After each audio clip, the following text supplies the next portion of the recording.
Assalamualaikum warahmatullahi wabarakatuh. Waalaikumsalam warahmatullahi wabarakatuh. Akhirnya setelah sekian lama kita tidak bisa bertemu dikarenakan ada penyakit yang bandel dan gak mau pulang, dan yang punya hobi menular. Dan alhamdulillah sampai sekarang ini kita juga masih belum bisa ketemu. Tapi nggak apa-apa ya teman-teman ya. Ini juga demi kesehatan dan kebaikan kita bersama kok. Di sini saya akan menyampaikan sedikit apa yang kami ketahui mengenai perencanaan dan pengendalian penjualan. Di sini saya tidak sendirian, tapi kalau di ruangan ini saya sendiri. Maksudnya dalam penyampaian materi mungkin setengah jam ke depan saya tidak sendirian. Saya akan ditemani dua teman saya yang tentunya cantik-cantik dong.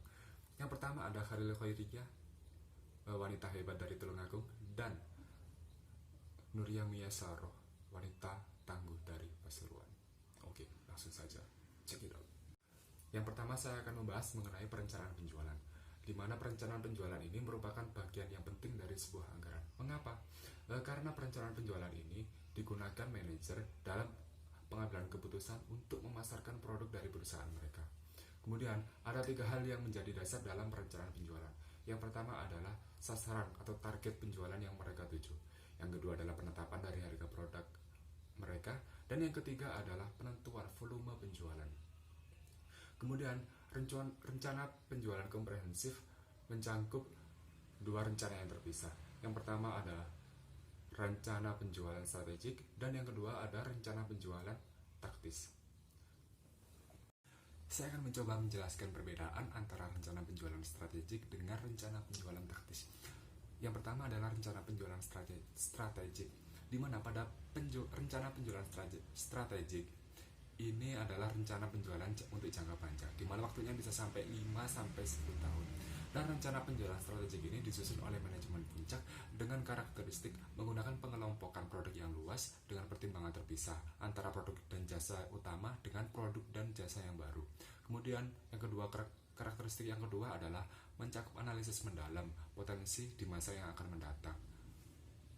Kemudian yang kedua adalah rencana penjualan taktis, di mana ini adalah rencana penjualan untuk jangka pendek yang biasanya waktunya itu hanya 1 tahun, dan ini disusun oleh semua manajemen, khususnya adalah manajemen pemasaran.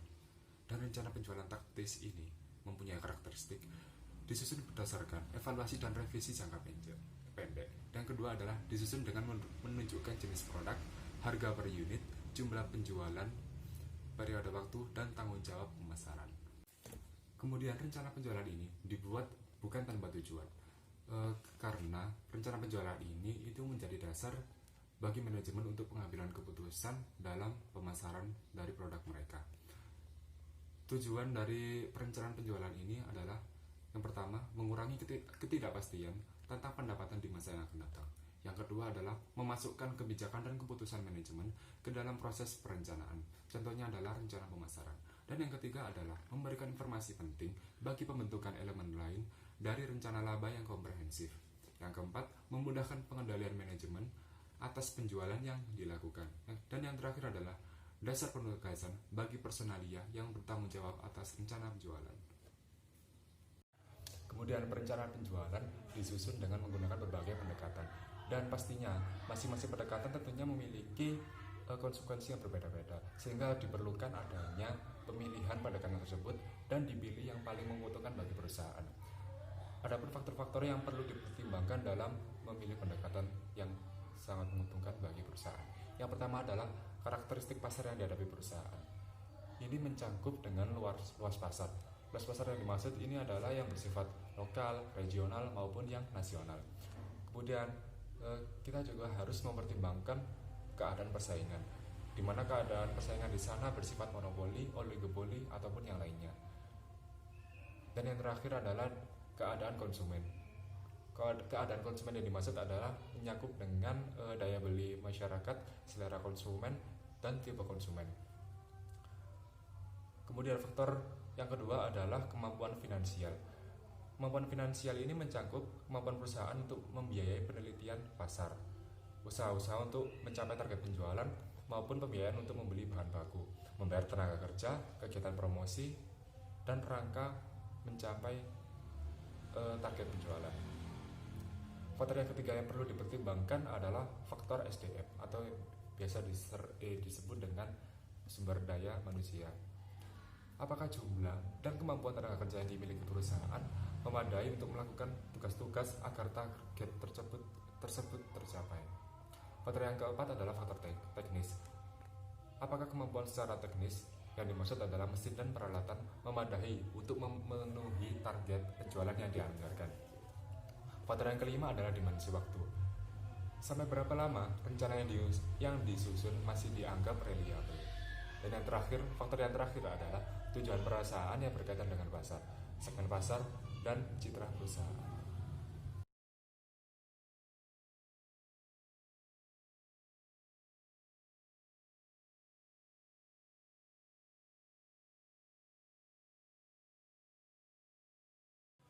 Yang selanjutnya ada ramalan atau forecast dan rencana penjualan. Di mana ramalan atau forecast penjualan ini dapat diartikan sebagai suatu teknik untuk memproyeksi tingkat permintaan konsumen potensial pada suatu periode tertentu dengan berbagai asumsi yang tertentu juga.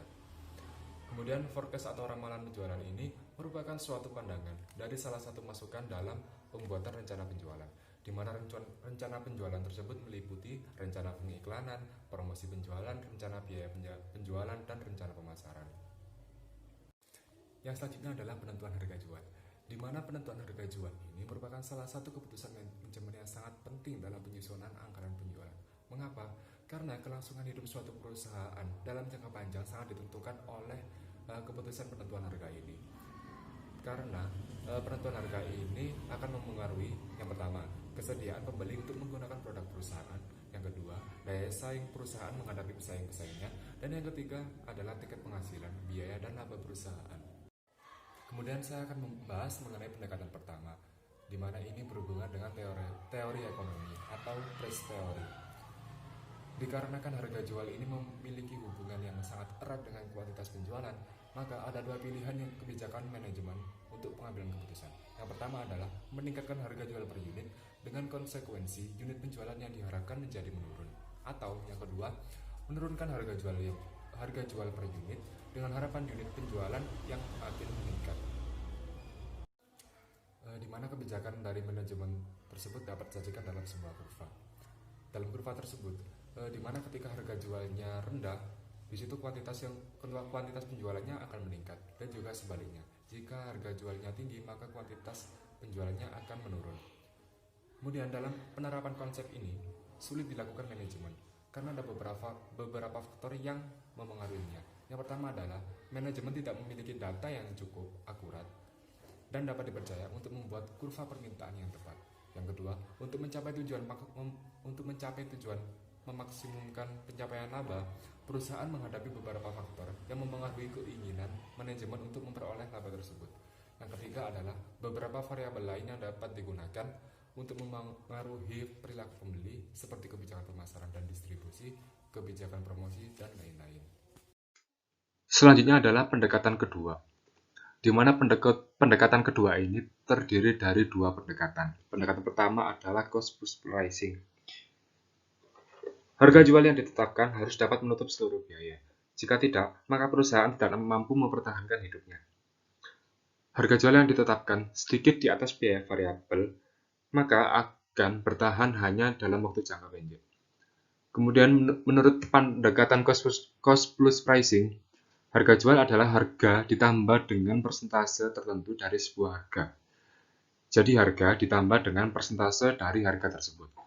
Nah, persentase tersebut harus ditentukan sedemikian rupa agar laba yang diinginkan dapat dicapai, tapi tetap dengan harga yang mampu bersaing dengan para pesaingnya. Selanjutnya, non-price based competition. Di sini persaingan itu tidak hanya tentang harga, tetapi juga dipengaruhi oleh faktor lain seperti kualitas produk, lalu ada pelayanan dan juga pemasaran, yang kesemuanya itu membutuhkan biaya atau anggaran biaya. Nah, dalam hal ini biasanya para pembeli itu akan cenderung untuk membeli barang yang menawarkan customer delivered value tertinggi. Customer delivered value itu merupakan selisih antara total customer value dan juga total customer cost. Total customer value merupakan kumpulan dari manfaat yang diharapkan akan diperoleh pelanggan ketika menggunakan produk atau jasa tersebut. Sedangkan total customer cost itu merupakan kumpulan dari pengorbanan yang diperkirakan akan terjadi ketika pelanggan menggunakan produk atau jasa tersebut. Nah, dalam hal ini perusahaan dapat terus meningkatkan nilai dari customer delivered value-nya dengan cara yang pertama, perusahaan harus menentukan nilai pelanggan dan juga biaya pelanggan dari para pesaingnya. Hal ini bertujuan untuk mengetahui di mana sih letak produk perusahaan kita di pasaran itu.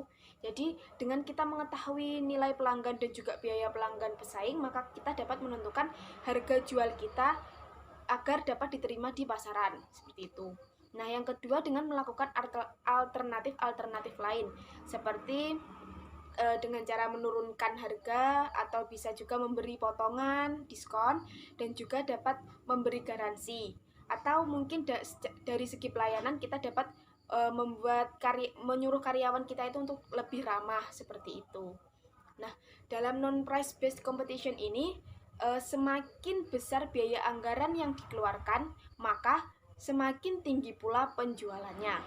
Nah, hal itu dapat dilihat dalam kurva yang berikut ini. Semakin besar anggaran biaya yang dikeluarkan untuk melakukan pemasaran, maka semakin tinggi pula volume penjualan yang diharapkan oleh perusahaan. Nah, hal itu digambarkan dalam kurva permintaan di mana Y itu merupakan mewakili volume permintaan dan juga X itu merupakan anggaran yang mendukung upaya-upaya pemasaran.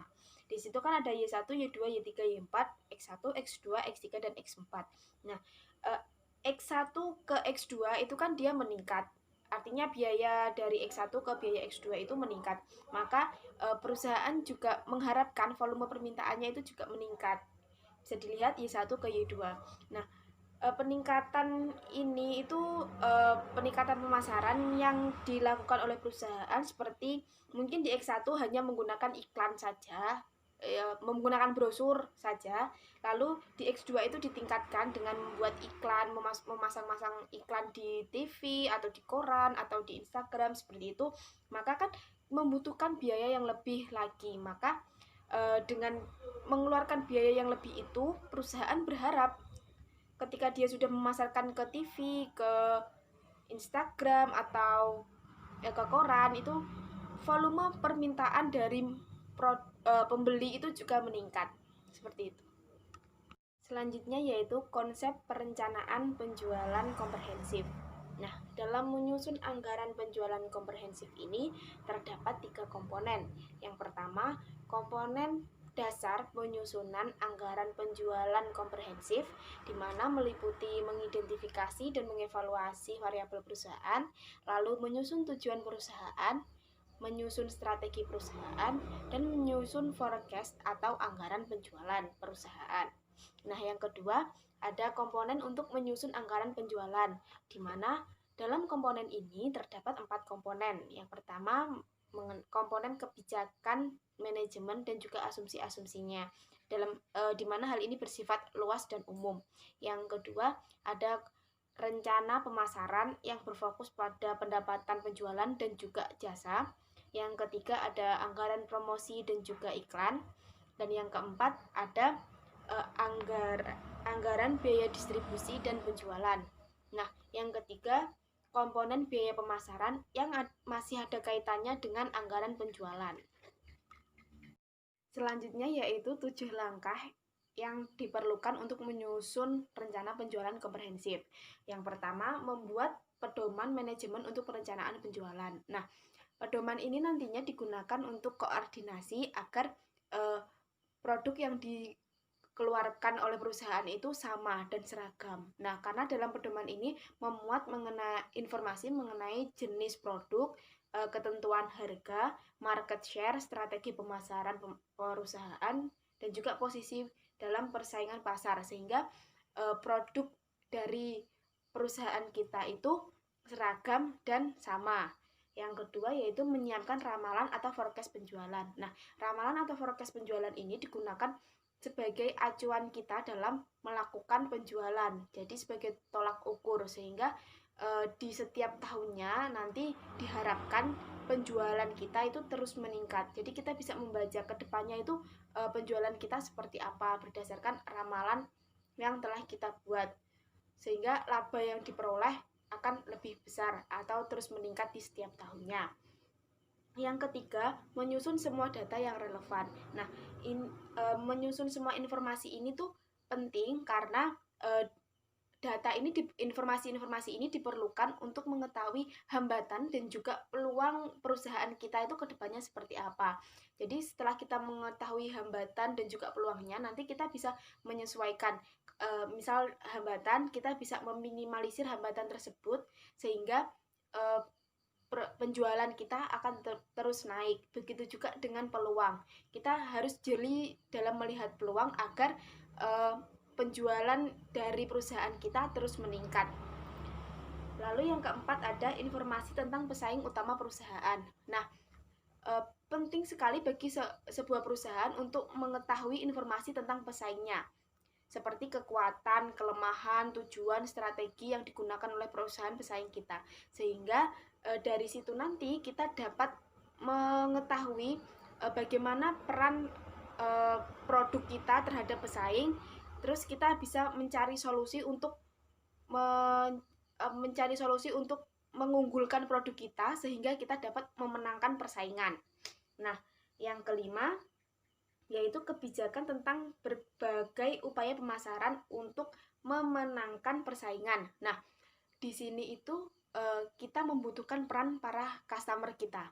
Jadi kita meminta kritik dan saran kita kepada customer untuk sebagai bahan evaluasi. Nah, kemudian dengan begitu kita nanti dapat memuaskan customer kita.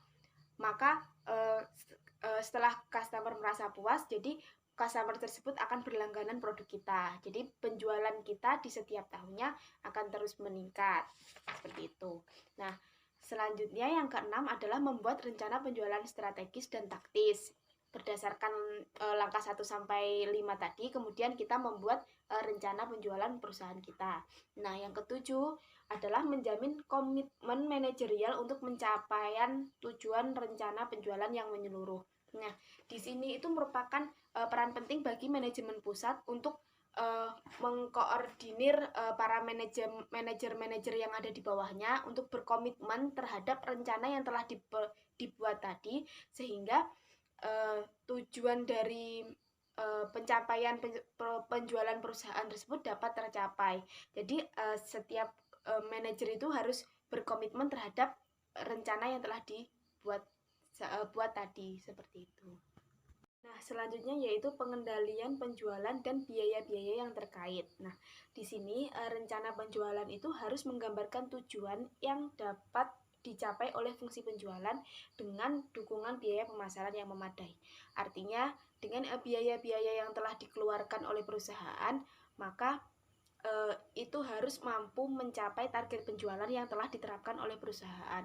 Nah, dalam pengendalian yang efektif ini juga memerlukan laporan kinerja yang harus dilaporkan secara periodik oleh pusat tanggung jawab yang meliputi mengenai rencana penjualan dan juga biaya yang telah dikeluarkan selama satu periode. Nah, laporan kinerja ini harus mencerminkan yang pertama kinerja penghasilan penjualan yang dihasilkan, yang kedua kinerja pengendalian biaya distribusinya, dan yang ketiga adalah kinerja kegiatan lain yang berhubungan dengan pengendalian oleh manajer. Nah, laporan kinerja ini harus membandingkan antara hasil aktual dengan hasil yang telah direncanakan oleh perusahaan. Jadi laporan kinerja ini bersifat konsisten piramid. Maksudnya yaitu dari manajemen yang bawah itu mengirimkan laporan kinerja penjualannya ke manajemen atasnya, kemudian manajemen atasnya tadi mengirimkan laporannya ke atasannya lagi, terus seperti itu sampai di top manajemen. Jadi angka yang masuk di top manajemen itu merupakan angka total penjualan dari perusahaan tersebut selama satu periode dan juga biaya-biaya yang telah dikeluarkan oleh perusahaan tersebut selama satu periode. Kemudian mengenai kasus penyusunan rencana penjualan pada perusahaan garment di Indonesia. Nah, terdapat 3 faktor.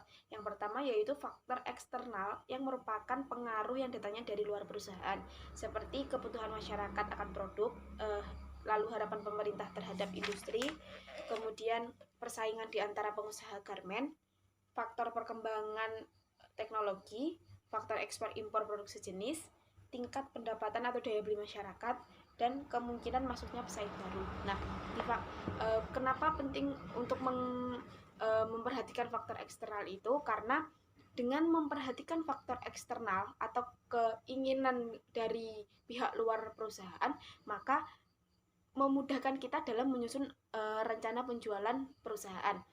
Kenapa seperti itu? Karena kan kita menjadi yakin terhadap produk yang kita miliki setelah kita memperhatikan apa sih sebenarnya yang diinginkan oleh masyarakat luar, apa sih yang diinginkan oleh pemerintah. Jadi kita bisa mengira-ngira bahwa kemampuan penjualan kita ke depannya itu seperti apa, seperti itu. Nah, yang kedua ada faktor internal yang merupakan kekuatan yang datangnya dari dalam perusahaan, seperti kapasitas produksi yang dimiliki dan akan dimiliki di periode mendatang, lalu kemampuan perusahaan untuk merebut pasar produk garment, kemampuan pembelanjaan yang dimiliki perusahaan, dan juga kualitas SDM yang dimiliki perusahaan. Nah, dalam faktor internal ini penting bagi perusahaan untuk memahami faktor internalnya, karena kan kita yang akan membuat produk, produk untuk dijual. Nah, mungkin kita mampu untuk membuat berapapun produk, sebanyak-banyaknya produk kita mampu. Namun kan dalam pembuatan tersebut kita melibatkan banyak pihak gitu ya. Misalnya gini, ketika kita membuat produk yang banyak, belum tentu gudang yang kita miliki itu mampu menerima produk-produk tersebut, atau belum tentu SDM yang kita miliki mampu untuk bekerja melebihi kerja diforsir dengan begitu hebatnya. Maka penting dalam menyusun rencana penjualan kita memperhatikan faktor-faktor yang ada di internal perusahaan agar semuanya itu agar penjualan yang kita miliki atau produk yang kita hasilkan itu lebih efektif dan efisien. Jadi tidak ada yang terbuang percuma dan tidak ada yang terbuang sia-sia. Seperti itu. Kemudian yang ketiga adalah faktor keinginan manajemen tentang posisi yang harus dicapai perusahaan di masa mendatang. Nah, faktor ini lebih ke ambisi manajer untuk membawa perusahaannya itu berkembang seperti apa. Jadi seorang manajer itu perlu memiliki ambisi, namun juga harus memperhatikan beberapa faktor eksternal dan internalnya tadi. Ambisi tersebut digunakan untuk perusahaan, untuk manajer agar membawa perusahaannya lebih berkembang lagi ke depannya dan mampu bersaing dengan para pesaingnya di pasaran, seperti itu. Demikian presentasi dari saya, akan dilanjutkan oleh teman saya. Baik, pada bagian yang terakhir ini kita akan membahas tentang contoh kasus anggaran penjualan dari kasus produk paving blok Utama Jaya Surakarta. Nah, di sini kita sudah ada data penjualan selama 5 tahun terakhir, yaitu yang pertama dari wilayah pemasaran produk, yang kedua volume penjualan selama 5 tahun terakhir, yang ketiga ada perkembangan produk yang dihasilkan, yang keempat ada peramalan atau forecast penjualan 2011 dengan metode semi average, yang kelima ada variasi musim, yang keenam ada distribusi penjualan, yang ketujuh ada perkiraan harga jual per meter, dan yang terakhir ada rencana atau anggaran penjualan.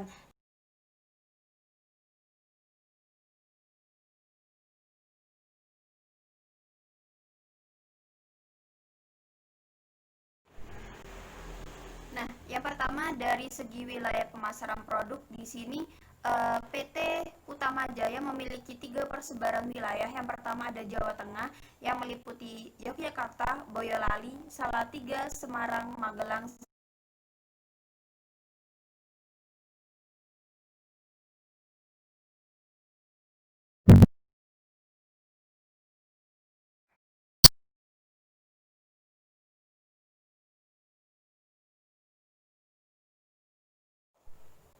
Nah, selanjutnya pada bagian B ini kita akan dipaparkan dengan data mengenai volume penjualan selama 5 tahun terakhir, yakni mulai tahun 2006. Di sini penjualan mencapai 2.534.000 hingga 2010 mencapai 3.656.000. Nah, jika kita mengamati perkembangan penjualan dari setiap tahun mengalami peningkatan yang signifikan. Contohnya dari 2006 ke 2007 mencapai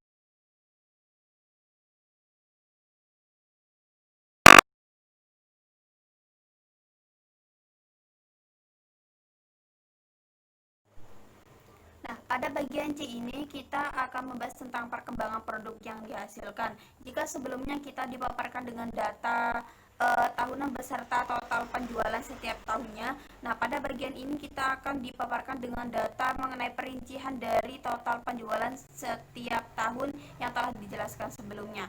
Nah, data pada perkembangan produk yang dihasilkan ini dipaparkan berdasarkan triwulan, sehingga dalam setahun terdapat 4 triwulan. Nah, contohnya yaitu pada tahun 2006 penjualan pada triwulan pertama mencapai 582.820 dan dari triwulan pertama ini ditotal hingga triwulan keempat hingga pada akhirnya mencapai jumlah dari total pada tahun 2006 seperti yang pada data sebelumnya. Begitupun dengan 2007 hingga 2010.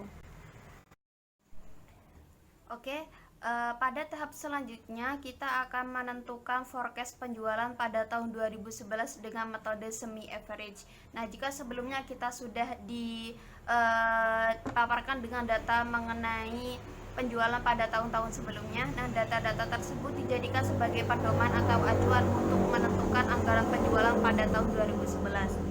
Nah, adapun untuk metode semi average ini memiliki beberapa langkah-langkah, seperti yang pertama, menentukan jumlah data ganjil atau genap. Nah, di sini sebelum kita melakukan perhitungan terhadap semi average, kita perlu mengetahui kira-kira berapa jumlah data yang akan kita analisis. Nah, di sini ada 5 tahun, yaitu mulai dari 2006 hingga tahun 2010. Akan tapi yang kita perhitungkan di sini bukan jumlah tahun tersebut, dalam hal ini 5 tahun, akan tetapi karena dasar dari perhitungan kita menggunakan triwulan, maka jika dalam 1 tahun terdapat 4 triwulan, maka jika 5 tahun terdapat 20 triwulan. Nah, karena 20 triwulan ini termasuk dalam angka genap, maka untuk selanjutnya data akan dibagi menjadi 2 kelompok.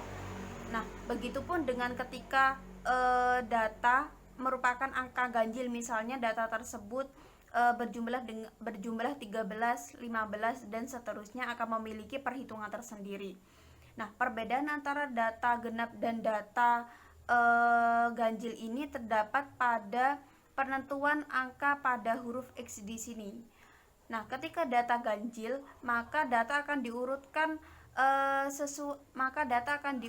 hingga menemukan angka 0 pada data bagian tengah. Misalnya jika data paling atas kita beri angka negatif 5, maka kita urutkan negatif 4, negatif 3, negatif 2, negatif 1, 0, 1, 2, 3 dan seterusnya. Nah, jika data berupa genap, maka kita perlu memberikan selisih 2 angka dari data sebelumnya ke data yang sekarang. Misalnya di sini dari triwulan pertama negatif 9, triwulan yang kedua negatif 7, triwulan yang kelima, triwulan yang ketiga maksudnya yaitu negatif 5 dan seterusnya. Nah, setelah kita menentukan jumlah data tersebut tergolong ke dalam ganjil atau genap, selanjutnya kita membagi data tersebut menjadi 2 kelompok. Nah, di sini jika ada 20 data, maka jika kita membaginya menjadi 2 kelompok, maka masing-masing kelompok akan berisi 10 data. Nah, selanjutnya setelah kita membagi kelompok, maka kita harus menentukan terlebih dahulu kira-kira periode dasar yang akan kita gunakan dari 22 kelompok tersebut tahun yang keberapa. Nah, misalnya di sini kita menggunakan kelompok yang pertama sebagai tahun dasar. Nah, jika kita melihat pada 10 kelompok tahun pertama ini, kita akan menentukan tahun dasar, maka kita baginya menjadi dua kembali. Nah, di sini kita menentukan titik tengah, yaitu antara triwulan pertama dan triwulan kedua pada tahun 2007. Nah, di situ nanti adalah letak dasar untuk kita menentukan angka tahun dari seluruh data baik kelompok 1 atau kelompok 2. Nah, jika kita sudah menentukan bahwa diperkirakan angka 0 tersebut akan terletak pada triwulan pertama dan triwulan kedua. Nah, karena di sini data termasuk ke dalam data genap, maka data tidak akan muncul angka 0, melainkan akan muncul data dengan selisih genap. Misalnya di sini kita akan mengurutkan dari angka negatif 9, negatif 7, negatif 5, negatif 3, negatif 1, 1, 3, 5, dan seterusnya. Nah, untuk memudahkan penentuan apakah kira-kira berapa angka yang pertama, kita perlu menentukan terlebih dahulu dari angka dasar yang tadi. Nah, jika angka dasar atau angka 0 ini terletak antara triwulan pertama dan triwulan kedua, maka secara otomatis triwulan pertama dalam artian bagian yang paling atas merupakan bagian negatif, dan triwulan yang kedua merupakan bagian yang positif, dan setelah itu kita tinggal mengurutkan seperti itu.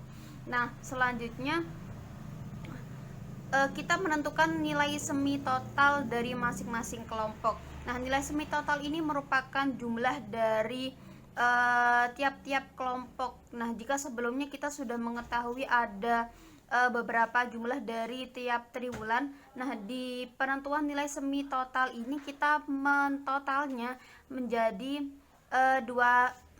dua kelompok masing-masing. Misalnya di sini dari kelompok yang pertama itu diketahui totalnya yaitu 7.068.080. Nah, adapun untuk kelompok yang kedua yaitu 8.879.920. Nah, selanjutnya setelah kita mengetahui semi total, kita baru menghitung semi average. Nah, untuk menentukan semi average ini kita perlu menghitung setiap kelompok. Nah, cara perhitungannya yaitu semi data total dibagi dengan banyak data. Nah, di sini misalnya contohnya yaitu pada kelompok yang pertama yaitu totalnya 7.068.080 dibagi dengan jumlah data pada kelompok yang pertama yaitu 10. Nah, dihasilkan total semi average-nya itu sebesar 706.808. Nah, begitupun dengan untuk kelompok yang kedua. Seperti itu. Nah, setelah kita menentukan total dari semi average masing-masing kelompok, selanjutnya kita menentukan tren dari awal tahun. Nah, adapun rumus untuk menentukan tren dari awal tahun ini yaitu dengan cara mengurangkan antara semi average pada kelompok 2 dikurangkan dengan pada kelompok yang pertama dibagi dengan banyaknya data masing-masing kelompok. Nah, di sini untuk kelompok yang kedua, di sini kita bisa diketahui totalnya yaitu sebesar 887.992 dikurangi dengan 706.808 dibagi dengan banyaknya data masing-masing kelompok yaitu 10, sehingga hasilnya yaitu 18.118,4. Sehingga ketika kita sudah menentukan angka dari tren awal tahun ini, kita bisa menggabungkannya dalam sebuah rumus tren. Nah, rumusnya yaitu di sini Y sama dengan A plus BX, di mana A di sini merupakan semi average pada kelompok 1. Nah, tergantung di sini kita menggunakan tahun dasar yang mana. Nah, jika kita menggunakan tahun dasar pada kelompok yang pertama, tentu untuk semi average ini kita menggunakan pada kelompok pertama, dan begitupun dengan ketika kita menggunakan kelompok yang kedua, seperti itu. Nah, selanjutnya dari semi average ini ditambahkan dengan B. B ini merupakan hasil pengurangan antara kelompok semi average pada kelompok yang kedua dikurangi dengan kelompok yang pertama dibagi dengan jumlah data yang tadi, sehingga diketahui rumusnya yaitu Y sama dengan 706.808 ditambah dengan 18.118,4 dikali X dibagi 2. Nah, kenapa ini dibagi 2? Karena sebanyak 20 data tadi dibagi menjadi 2 kelompok, sehingga untuk rumus trennya yaitu X dibagi 2, seperti itu. Nah, selanjutnya pada bagian rencana penjualan ini perusahaan melakukan anggaran penjualan untuk masing-masing wilayah persebaran, misalnya ada Jawa Tengah dan Jawa Timur. Nah, dari masing-masing anggaran penjualan per wilayah ini perusahaan juga telah menetapkan besar unit yang akan dijual untuk setiap triwulannya, di mana besarnya unit ini penentuannya didasarkan pada unit yang dijual pada periode sebelumnya. Nah, contohnya di sini pada produk cladding bricks diperkirakan pada triwulan pertama mencapai 49.526, pada triwulan kedua mencapai 49.660. Nah, berdasarkan pada penganggaran penjualan ini bisa diketahui untuk setiap triwulannya mencapai peningkatan dari triwulan pertama hingga triwulan keempat untuk produk cladding bricks, begitupun dengan produk-produk yang lainnya. Nah, selain menentukan jumlah unit yang dijual, perusahaan juga menetapkan harga untuk setiap produknya yang berbeda. Misalnya di sini untuk cladding bricks mencapai 40.000, paving blocks dengan harga 35.000 dan seterusnya.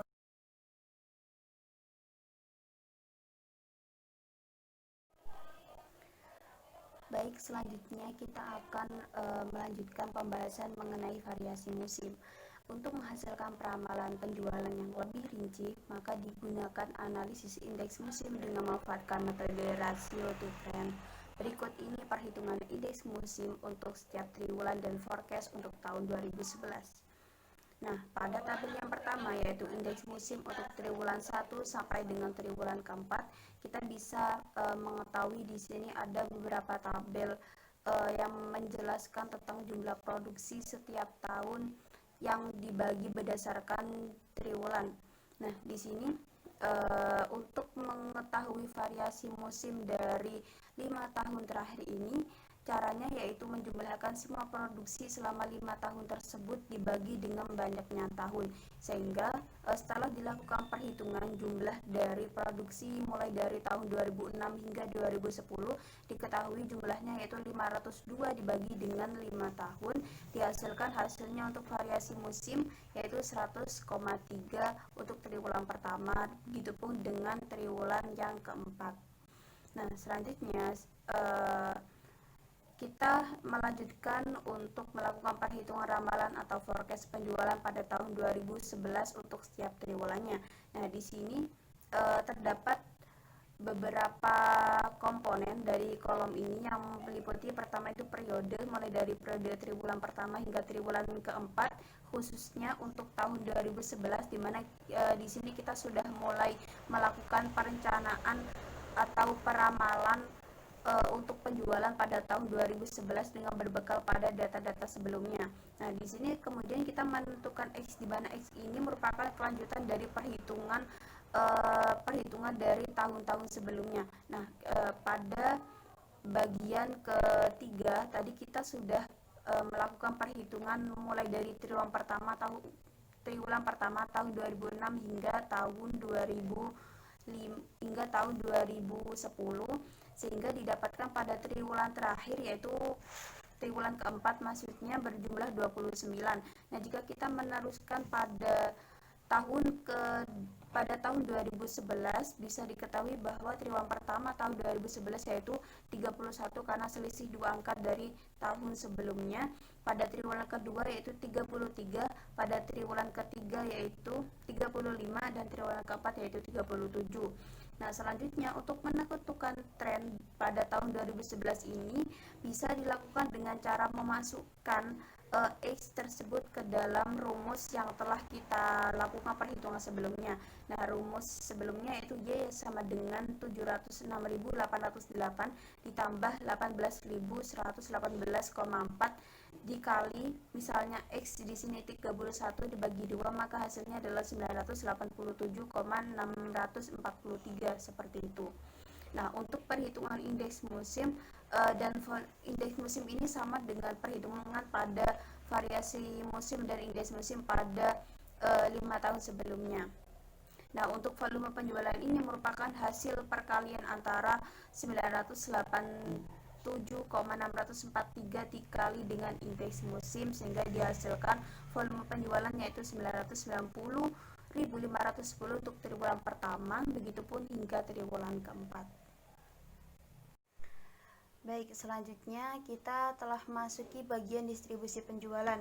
Nah, pada kolom pertama yakni tentang proporsi penjualan masing-masing produk dan daerah pemasaran. Di sini kita akan membahas tentang mengenai persebaran dari produk yang telah dihasilkan oleh perusahaan ke beberapa wilayah yang menjadi sasaran dari pemasaran perusahaan. Nah, di sini perusahaan juga telah melakukan alokasi persentase terhadap produk tersebut sehingga ketika ditotal kesemuanya menjadi 100%. Contohnya pada produk yang pertama yaitu Kredit Brix Jawa Tengah dialokasikan persebarannya 5%, Jawa Barat 15%, Jawa Timur 15%, sehingga total untuk persebaran produk tersebut yaitu 35%.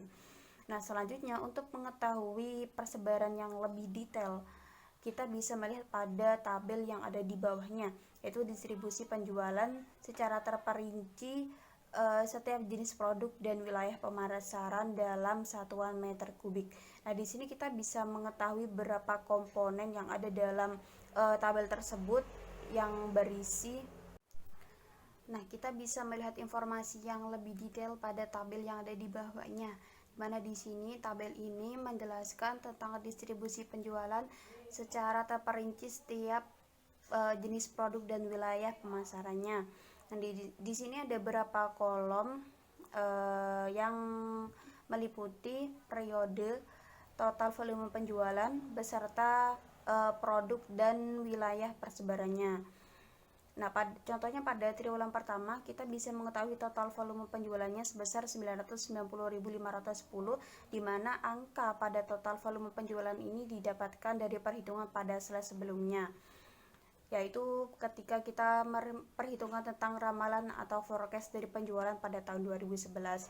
Nah, dari total volume ini kemudian kita alokasikan ke Jawa Tengah yaitu 40% dan ke Jawa Barat 30% dan ke Jawa Timur 30%, sehingga berdasarkan persentase tersebut masih dibagi lagi berdasarkan persentase produk yang telah ditetapkan sebelumnya oleh perusahaan. Misalnya untuk Kredit Brix membutuhkan hanya 5%, untuk Paving Block hanya 25%, dan untuk Grass. Nah, pada bagian yang terakhir ini kita mulai membahas tentang perkiraan harga jual per meter, di mana dari produk yang dihasilkan perusahaan yaitu ada 3 macam. Di sini perusahaan menetapkan harga jual yang bervariasi. Misalnya di sini Cladding Bricks dijual dengan harga 40.000 per meter, Paving Block dijual dengan harga 35.000 per meter, dan Grass Block dijual dengan harga 15.000 per meter, di mana harga yang telah ditetapkan ini berlaku untuk semua wilayah yang meliputi wilayah Jawa Tengah, Jawa Timur, dan Jawa Barat atau DKI. Nah, adapun harga yang telah ditetapkan tersebut sudah termasuk PPA sebesar 10%. Adapun untuk ketentuan minimum order untuk setiap wilayah pun berbeda. Misalnya di sini di DKI atau Jawa Timur mencapai 25 meter untuk pesanan di bawah 25 meter persegi akan dikenakan transport 100.000. Nah, untuk pembelian di bawah 25.000 juga ditetapkan pembayaran secara tunai. Nah, ini merupakan ketentuan yang telah ditetapkan oleh perusahaan dalam pengiriman atau pemesanan produk yang telah dihasilkan oleh perusahaan. Nah, demikian itu adalah presentasi dari kelompok A, kelompok kami pada mata kuliah penganggaran untuk materi tentang anggaran penjualan. Terima kasih. Demikian, wassalamualaikum warahmatullahi wabarakatuh.